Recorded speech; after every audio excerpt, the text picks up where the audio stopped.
Welcome to the Art Lady channel. Today we're going to be making this deer, and he's going to have something on top of his head. It could be anything of your choice. It could be an animal, it could be some plants, it could be nothing. That's up to you what you want to put on top of its head. But I'm going to show you a simple way to organize this and to do just the head, a close-up view of the deer, filling up our page. And the paper that we're using today is 12 by 18, a sheet of paper. And the first thing that we're going to be using is this large, I believe it's a 6-inch or 6 1/4 inch circle. And it's just like a coffee can lid. And we're going to be tracing it. So we're going to be placing this near the top of the page. And that's going to form the circle here, this kind of negative space between the two antlers. I'm going to go down about 2 fingers, 1 to 2 fingers, at least 1 finger. And I'm going to place the lid in the very middle of my page. And then I'm going to trace, I'm not going to trace the top of the circle. I'm going to just trace the 2 sides of the circle to the bottom. So watch what mine's going to look like, and then you're going to go ahead and do it. So I'm going to start, again, keeping this area blank. Here, go down and around to the middle, and keeping this top center blank, come down and around. And I like using, go straight to marker with my kits, okay? So that's our first step right there. Now we're going to finish the deer. So we're going to, let's work on the antlers first. And we're going to keep them about as thick as our finger here. So we're going to just round the top. Okay, I want it to be as thick as my finger. And I'm going to come down on each side. So round, just basically go around your finger on each side, just about 1 inch, 1.5 inches. Okay? And that's going to form the top of the antlers here. Now we're going to come up, and we're going to form another piece of the antler. Come around and around the finger. We're doing the same on both sides. I want to keep the thickness of the antler pretty much as wide as my finger. So now I'm going to come down, following the curve of this. Same thing on the other side, come down. Now I'm going to add another little kind of like branch of the antler coming out on each side. So I'm going to come up and out diagonal and back around. Up and back around. Now I'm going to come to the center here. I'm going to jump over about a finger space, and I'm going to bring this line out toward the edge of the page and up. This is the small antlers that flare out at the bottom, right here. So I'm going to skip some spaces here. Here's my center. I don't want to connect this straight. Start here, see how I've left it blank? And I'm going to do the same. I'm going to come out slightly, diagonal up, and then curve it toward the edge. And then I'm just going to round it and bring it back in, round this side, bring it back in, and then where we have these lines that need to connect, I'm just going to connect. So now I have 2 antlers of similar size and shape that balance nicely. Approximate balance.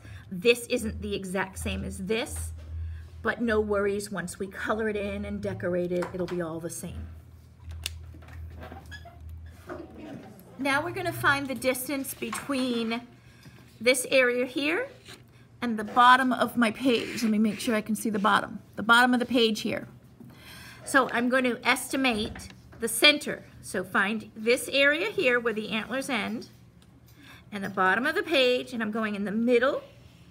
And I'm going to estimate where my center is from here to here, and approximately the center. I'm going to put a mark and make sure it's lined up in the middle of your antlers. So I'm coming down, and you want to make sure it's about, say, 3 fingers wide. Okay? 3 fingers. And it's a straight line coming around. Now we're just going to round these corners and come down. I'm going to come down 4 fingers. I'm going to put a little mark. So when I measure my fingers, I put the fingers on the side. From the pinky finger, I line it up to the top, and I go down 4, and I put a little mark.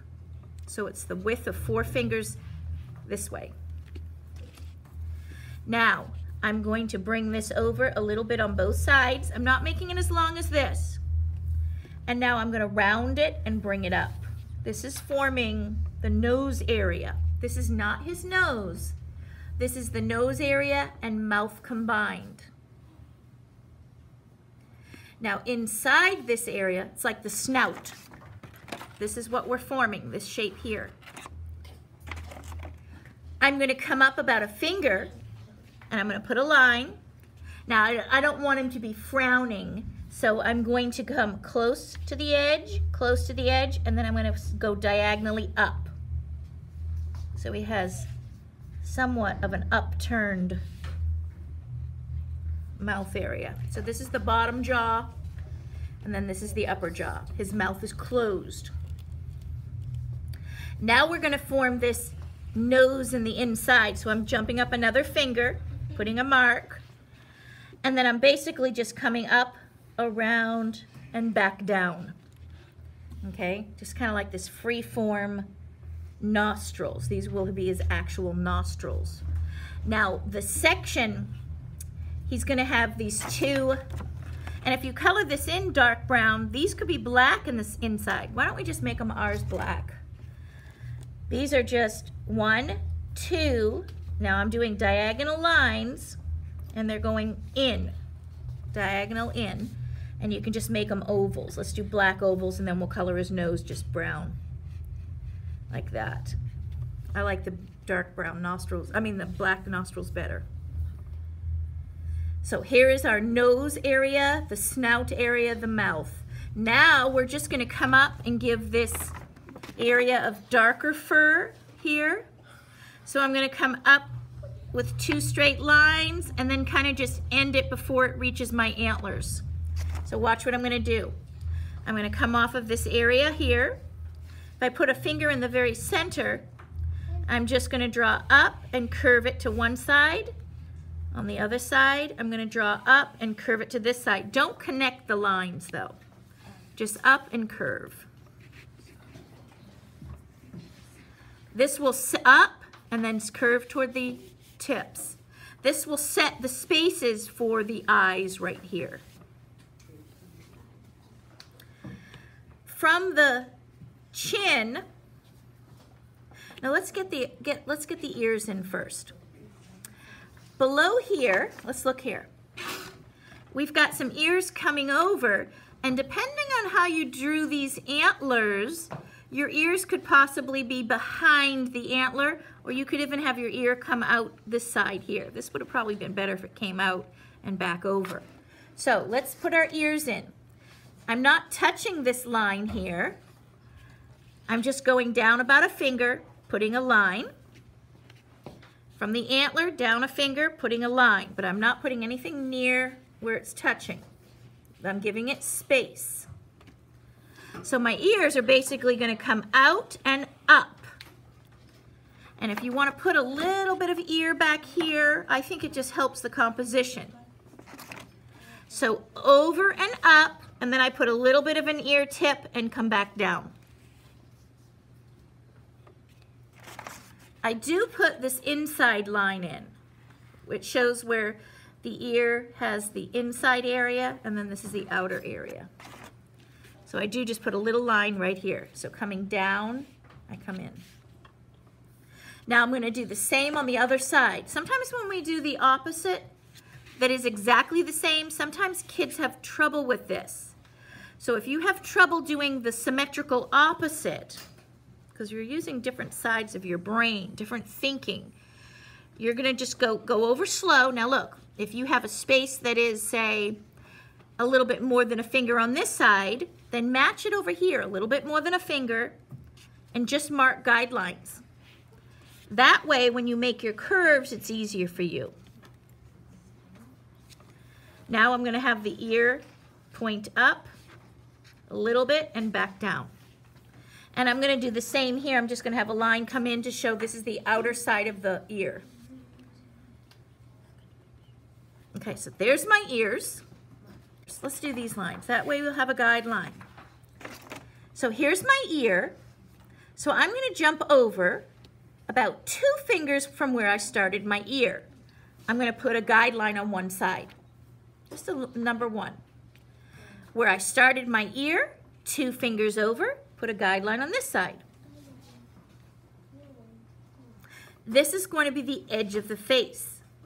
This is going to taper down and go slightly around the chin area. So I'm going to come slightly around the chin, and I'm going to come up slowly and taper it to the line. So I need to connect this down and around here. I'm going to match. I'm about a finger from here. Come down, curve around. That way I have equal space. Remember I said sometimes the second side of something that is the same on both sides is harder. So if you measure, you won't be off. And now I'm just going to simply connect. Okay, so now I have the ear, the head, the snout. Now we're doing the eyes. This will give us the big socket for the eyes. I'm exaggerating the eyes, making them a little bit bigger right here. So I'm going to find an area. It's probably about a finger space here. Down. I'm going to find the center area here, and I'm going to bring it, here's my middle, but I'm going to bring it slightly to the edge. Slightly to the edge. You see how the deer eyes are more toward the edge. Try and have them line up. These aren't quite lined up. So I'm going to do, here's my center.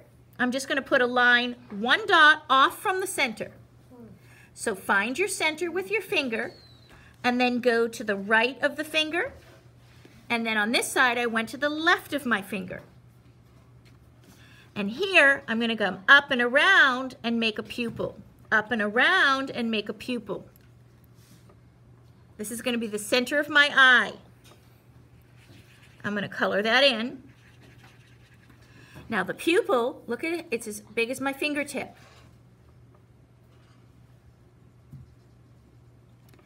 Now, I'm going to go an imaginary line straight out from the bottom and put a dot. So I drew an imaginary line, put a dot to the left of that eye. Now I'm going toward the nose area, go a finger, and put a dot. We're going to get the curve in now. That dot is the corner. Now I'm going to come up and over. So now I'm going to curve up and over to the edge of the page. Don't touch the circle. See how I left a space? When you do it step by step like this with measurement, it's easier to get the eyes very similar or the same on both sides. A lot of kids have trouble making them the same, but if you do it step by step, you'll come up closer to the same. Now I'm going to go ahead and do a curve starting from the top. I'm going to kind of make it a donut going all the way around. I start at the top, come down and around. What I'm adding right now is the iris of the eye. That's the eye color. The pupil is where your sight comes out. The iris is the eye color. So we're adding some deer eyes. And this kind of looks cool this way. So if you want to leave it like this without the bottom lid, you can. Remember, it's your artwork, so you can leave what you want or create what you want. I have one student who makes everything different. You know, they add the eyelashes, they go ahead and do what they want, and that's fine. That's your creativity. So I'm going to go ahead now. If you want to continue with me, you can. I'm going to add the bottom lid right in here, but it does look kind of cute. Kind of makes it look, I don't know, more masculine. So add the bottom lid, okay? And now we're pretty much done. We're going to just do the neck here. You don't want the neck coming out straight. It has a slender neck. It kind of just comes down at a diagonal. This is a slight diagonal. So I'm coming, if you measure, say, the nostril area to the side of the page, just kind of come down slender, slightly diagonal. And I have a nice little neck coming off of the head. Now what I'm going to do is I'm going to go ahead and add something here. And if you want to take a day to think about it, you can think about it. What are you going to put there? You know, something that's nature, you know, some kind of an animal, or you want to leave it blank. You can do flowers here. You want to make it more feminine. I just thought it was fun to add a little friend sitting on its head. So I'm going to do a simple bird, and I'm going to show you how to do that if you want to do the bird with me. I'm going to jump up to one side. I'm going to do a nice large circle. And whenever you add something, don't make it really, really, really tiny because we're going to be painting them in. So I'm just going to add the bird. I'm going to come off straight for the beak, and I'm going to just do this quick. And of course, you can add your own bird. You can turn it into an eagle. You want to make a hawk. This is just going to be a... Maybe I'll make this one a cardinal. And a cardinal has this little kind of feathers coming up at the top here. And then I'm just going to go down and up like a letter U, and that'll be its tail. I'm going to come off its back and then come over and add a straight line here. And of course you can put a wing in. And then I do have a little nest, and I kind of like that. It almost looks like the top of the, like some fur up in here.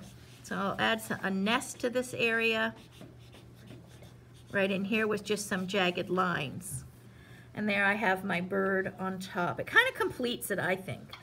You add something right there. And some kids even like to add another little nub in here. That's up to you if you want to add a little nub off the antlers. And if anybody knows what these if these nubs are called something, I don't know the technical term for these things, just besides antlers, but I don't know if these nubs are called something specific. So if you do know what they are, put it in my comments so my other kids can read the comments and learn what these things are called. If you want to add some eyelashes, I'm going to do some eyelashes on this one just to show you. And it's just slightly curved. And I'm going to curve it slightly. This is curving this way, so this will curve this way.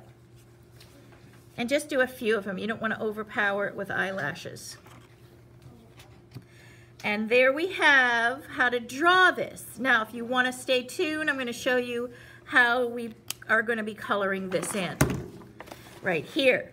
I'm going to be taking some mustard color and coloring which is a golden color, coloring the face, the background of the face with that. And then with the dark or medium brown, I'm going to do some short choppy lines right here. So I'm going to use, here's the mustard color, and that's for this part. And then this is just short choppy fur lines, pushing really hard. Now we're doing a crayon resist with this. And that's how this looks so beautiful, is we color first, and then we're going to paint on top with some brown paint.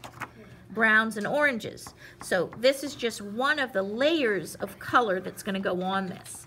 And I start off by doing short choppy strokes with brown here, like fur and texture, and deer have pretty short fur, so I'm doing layers of that, and then I'll add some paint to it on top, but short choppy here. And what I did for my antlers, I really kind of like the combination of these colors because this is warm and then I have some blue. My idea was that it was like a beautiful blue-gray velvety antlers, and that's what we were going for. Here are some 9-year-old student examples that had done the video with me, and I wanted to show you what they came up with. We started coloring on the first day, and this is after a 35-minute class period. I love the little additions of the flowers, and some got real creative on the antlers, so it's up to you how you want to add your own bits of creativity to your picture. I want to show you how I finished the picture. I colored very lightly with light pressure for the antlers. And then I pushed really hard and I left some white spaces for the bird. And I did texture here, fur texture with lines, and I used both gold and, which is actually a mustard color, and dark brown. For the leaf rubbing, what I did was I placed the rubbing plate under the paper where the texture's facing up. If you don't have a leaf rubbing plate, you can always use a real leaf. So I'm going to go ahead, place it where I want it, about right there. Then I feel with my fingers to see where the edges are. And then I'm going to use my crayon. These are pretty thick, big crayons. I'm just using it on its side, tilt it up a little bit. And I'm just going to rub the areas where I feel my leaf underneath. If you want to do it really soft at first, and then you'll know where you're going, and then you can push a little bit harder, because I don't want to go beyond my boundary of the leaf. Now what I did, since I'm going to be using lots of green paint here, I rubbed it with light green, lime green, and some yellows and yellow-orange colors. That's what I rubbed with. So I'll show you that. I'm going to switch some crayons here and just do some yellow and yellow-orange. That way it forms more of a contrast for when I'm painting over this with the green, because I want that gorgeous green background, green, blue-green background. And I used a variety of the different color. I used a variety of leaves, but also a variety of the colors in the background. I'm going to kind of slide this so I have more of the crayon, the side of my crayon here. You can always use rubbing crayons too. And in my classroom we have, I call them crayon pucks, which is, I made some homemade crayon rubbings, rubbing crayons, which are much, quite bigger.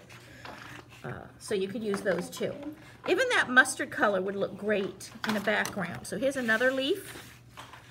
And this is how I did my whole background. And I'm not going to rub on top of the deer. I'm moving my paper, and I filled all the areas. Feel first, and then using the side of the crayon, rub. Oops, that moved a little bit. I like the variety of the colors in the background. And then once you do the paint, it looks really gorgeous. So that's how you go ahead and do it. And then I'm going to show you now, once this is all done, I'll show you how we paint it. Okay, now that the background is done, and I finished coloring in my eyes, I gave a little color to the nose. Now I'm just going to work up my watercolors. And you can see this is what it looks like when it's with crayon, and it looks really different once you add the paint. Look at the difference it does. It makes it a lot more richer, and it has a lot more depth in it once we add our paint. So to do the paint resist, I take my water, and I'll start with the background first. And I go ahead, I'm dipping it in my green value, and I'm kind of keeping it fairly watery. And I'm just going to apply the paint right on top, and I go right over the crayon. And you can see how the paint is popping right off the crayon. It's resisting the crayon because the wax barrier prevents my paint from absorbing into the paper. And so it pops right off. It gives this gorgeous beaded effect. Now, as I painted this, what I did was I went in with a little bit of blue into my green as well. And that made it a richer, darker, deeper green. So every once in a while I'd go into the blue and have it right on top for blue-green. So I had blue and blue-green. You want to make sure you don't leave any puddles when you're doing your background. Okay? So I just went into the blue and the green, and now I have this deep, gorgeous blue-green color. You're going to continue adding your blues and blue-greens for the whole background. Now that I've finished all the background, I'm going to go ahead and work up some of the antlers. And what I've started doing is on top of the antlers, I used black in my example here. You can use black, dark brown, and if you don't want to do the blue antlers, that's up to you, whatever color you want. But I'm just going to show you what I did in my original picture. So in that original picture, I used black, so I'm going to do the black watercolor right on top of my blue. And like I said, it'll look like a velvety effect. I wanted to create like a soft, velvety effect on these antlers here. And so I'm going to go ahead and finish all of the black, just like this. And you can see how it pops off, and the color is resisting, even on the light crayon. Remember, I colored this very lightly. I'm going to trace the edges really carefully here and go out a little bit past the antler outline. And that's what I did on my other one as well. That way I have like a darker outline of black right there. So on the edges, on the inside, I took my brush and I went past this black outline just a hair. So it gives a nice thick dark shadow right here with the black, and you can see it just resists, it just pops right off, which is really a beautiful technique. So I'm going to go ahead and I'm going to finish painting my antlers, and then I'll show you the next step. I've just finished the antlers, and now I'm finishing up my cardinal here. I'm just doing some deep red right on top, and the red on red gives a nice, interesting texture. I'll put some in the nest too. To the cardinal right here. And now I'm going to go ahead and do some brown on the deer. Let me move this so you can see it a little bit better. Right in here. And so I'm going to work up some browns and some oranges in the deer face and on his fur under his neck. Now I can see this, I'm going to do this nose area in this brown. I can see this deer also. If you don't want to keep the natural colors like I'm trying to do, I could also see this deer amazing in values of pinks and reds, or just pinks and hot pinks, values of pinks or pinks and purples. That would make it more feminine. You know, you could do some gorgeous hot pink antlers with a light pink deer. So it's up to you how you want to color in your deer, of course. I wanted to just show you as close as to what I did in my example, so if you wanted to replicate what I did, you'd know how to do that. Now I'm going to take some black here, and I'm going to go over this area with some black to give some nice texture on this part here. And then in the face, I'm just going to take some brown. And when you apply the brown to this area that you've already colored, it gives the illusion that this is like fur on his face. My lines for the crayon were all down in a downward direction, and then of course I made the fur here in the darker areas in a vertical direction as well. So I'm applying some pretty dark value color here. I'm not going to paint the white of the eyes, I'm going to keep them white. And the texture is really amazing. It's gorgeous. And I'm going to go ahead and paint up the rest of the deer this way. If you want to add, you can even, every once in a while, just wash your brush, go into the orange. That way it'll lighten some of this. And you go right back on top and it mixes with the brown. It gives it a rusty orange brown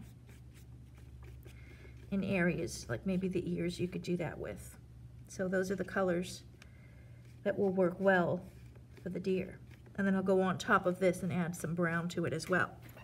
But by mixing orange and the brown together, you get a nice natural deer. So I'm going to finish this and I'll show you what it looks like when it's done. And here is the finished deer. I'll show you how I did the middle of it. And the neck, I added a little bit more orange to.